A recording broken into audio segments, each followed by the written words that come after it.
Allora, l'affido è un istituto giuridico molto importante perché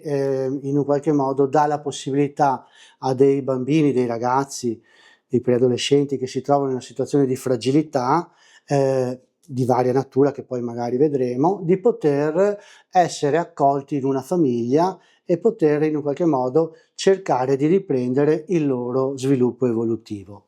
A volte diciamo può essere interrotto da situazioni traumatiche, a volte invece possono essere delle situazioni diciamo di temporanea interruzione dello sviluppo, dovuti a particolari momenti di fragilità della famiglia, particolari appunto momenti diciamo anche di povertà educativa, di difficoltà a volte anche molto, come dire, pesanti, che allora hanno a che fare diciamo con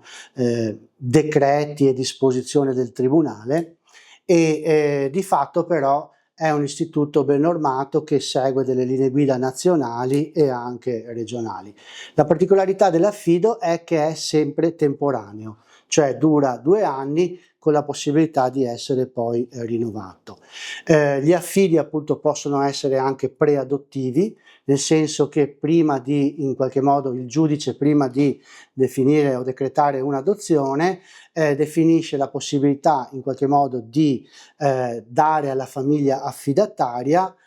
l'impegno di poter anche pensare che quel bambino potrebbe andare in adozione. Dico potrebbe perché il vero scopo dell'affido in realtà è quello di far ritornare il bambino, il ragazzo nella propria famiglia.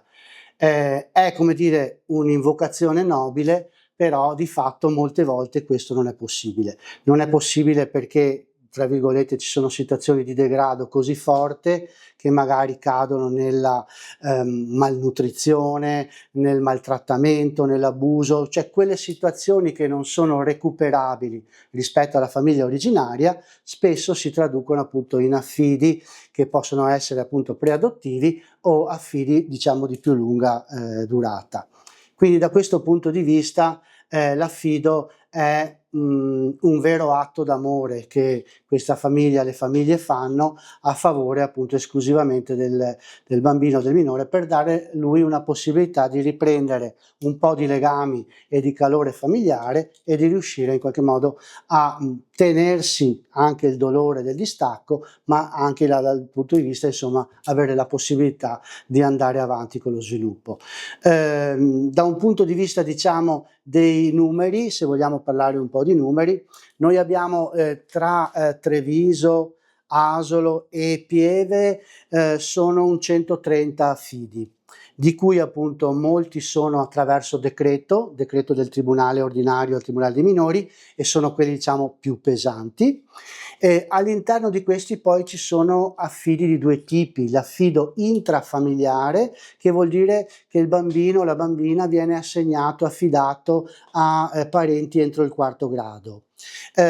Invece quelli eterofamiliari sono legati a delle famiglie che in un qualche modo sono all'interno di una banca dati famiglie che sono stati adeguatamente formati, hanno fatto diciamo i corsi diciamo di preparazione con l'azienda sanitaria, con gli esperti dell'azienda sanitaria, esattamente con il CASF, che è il Centro Affido e Solidarietà Familiare, che ogni consultorio diciamo dell'azienda sanitaria ha dentro di sé. Quindi da questo punto di vista le famiglie fanno un percorso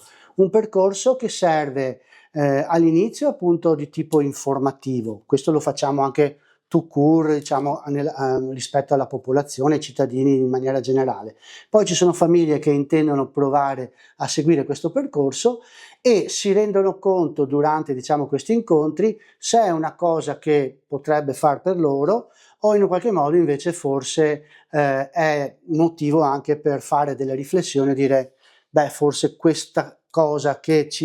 credevamo fosse in un modo, in realtà forse in un'altra e responsabilmente magari decidono anche di non provarci, magari in quel momento, magari di ritornare in una volta successiva, perché l'affido è da un lato appunto un impegno molto forte, molto importante da un punto di vista emotivo, che da un punto di vista economico, anche se vengono dati degli aiuti, però dall'altro lato diciamo è un grande atto d'amore, ecco, a favore del minore.